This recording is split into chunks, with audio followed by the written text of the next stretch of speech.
Welcome to Supercharging Your Networking.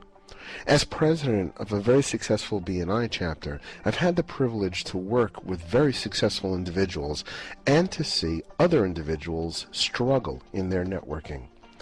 It turns out that successful networkers have very similar patterns, regardless of whether they're part of a BNI chapter, a LATIP, a Chamber of Commerce.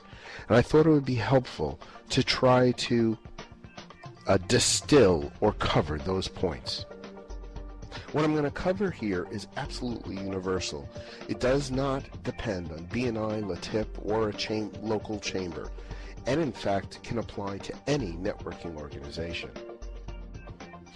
First, be honest with your communication. If you're not an expert in a field, don't pretend you are. Be consistent. Be consistent in what you ask for.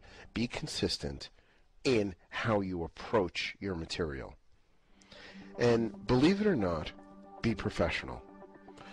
And I can't tell you the number of times I've seen people show up at networking events in sweats or cut-off jeans.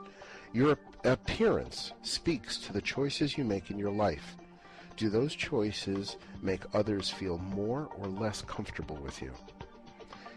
Being judged is part of who we are as people.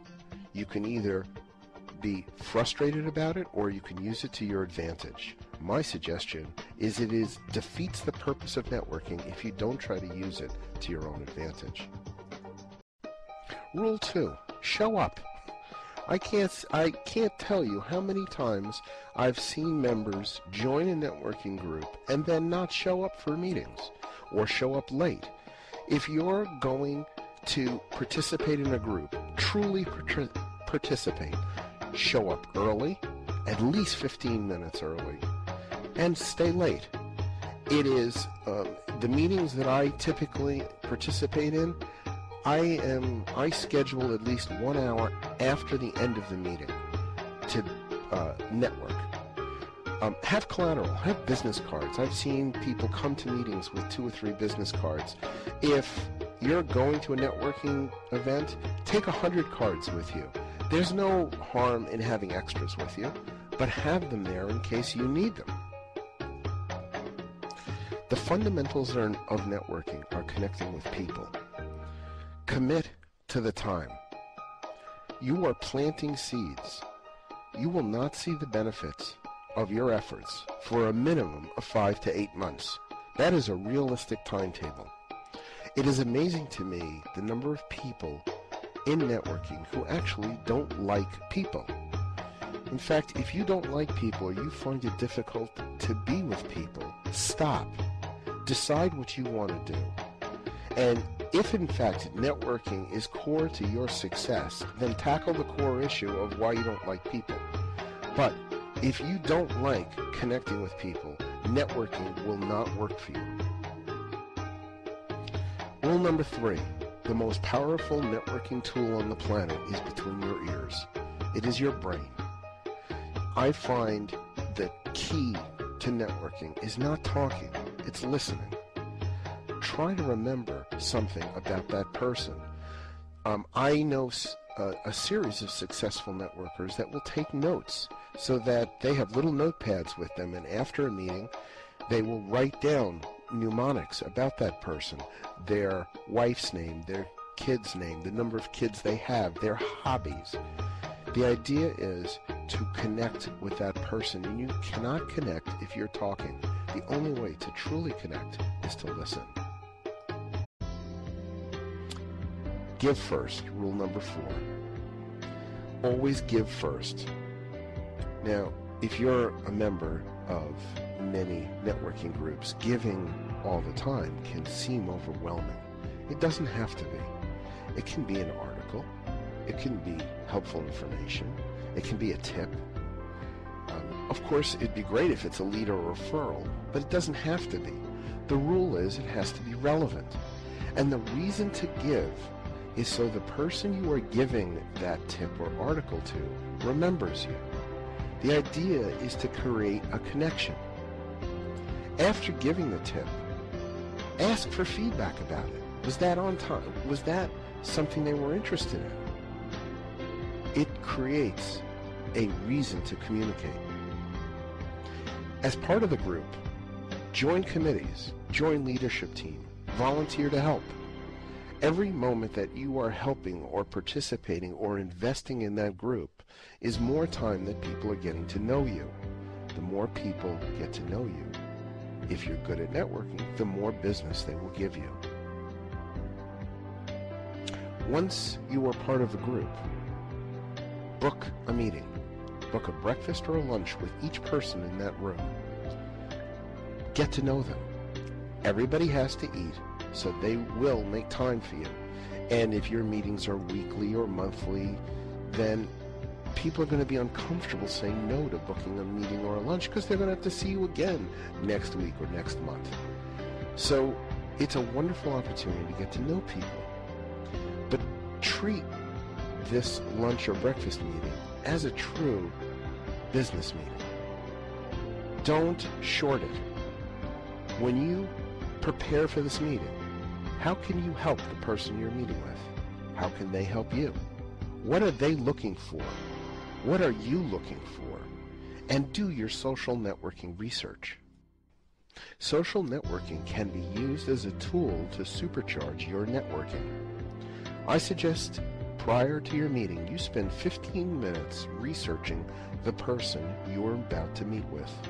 Google the person, Google the company, Google the group. Review the person's LinkedIn, Facebook, Twitter, and Spokio page. What are their interests? That research is going to gain lots of information about that person. Now, you can chide the evils of social networking. My point is not whether the data is out there or not. My point is, it's out there, use it. Use it to get to know that person. You'd be amazed at how much is available on an individual. If your organization has multiple chapters, or there are multiple committees, take the opportunity to network into those chapters or committees. Visit the other chapters. Some organizations have an active substitute program or rule. Participate in it. Get to know the other chapters. Learn from those chapters what you were good at. What are the other people in those chapters doing that are similar to you? If there's somebody who's in a similar field to you, then get to see what they do that's successful and copy it. Buy the referral. What do I mean by that? When you're new into a networking group or a chamber, people have got to get to know you.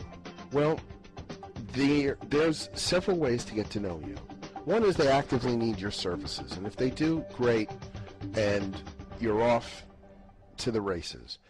But if they don't necessarily know or understand, then maybe you can create that referral and you can create that reference through a barter or a gift program. You want to create an incentive that somebody uses your services and then says something wonderful about you. So any referral you get, you must treat with utmost care and professionalism, and then execute it. In summary, be professional. Make sure you know how you are appearing to others. Show up. When you show up, listen. Listen to the person on the other side of the table or the other side of the conversation. Give first. Always think of the other person and offer them something that will genuinely help them. Schedule a meeting. Prepare for that meeting as any networking event or any business meeting. Do your research. Do your social networking research. Know who the person is and figure out how they can help you and how you can help them. And finally, create a referral, either through a gift or a barter program. Protected Harbor is my company. We offer 7x24 technical support through our 3 data centers. Currently, we provide technical support for over 70 organizations in the tri-state area. We manage, for example, the Woodcliff Lake School District, Big Brothers Big Sisters, and several state agencies. We offer unlimited support for a flat monthly fee. If we can help you, if you're frustrated with your email or your technology, please let us know. We also would actively entertain speaking opportunities, so if your group would like an on-site presentation, we would be happy to help. If you found this presentation helpful, please consider inviting us to speak in front of your group. Speaking opportunities are the way I can differentiate my company's ability versus other technology providers. Areas of expertise that we can authoritatively speak on are computer operations, protecting an office, smartphones, social networking, and reducing technology costs.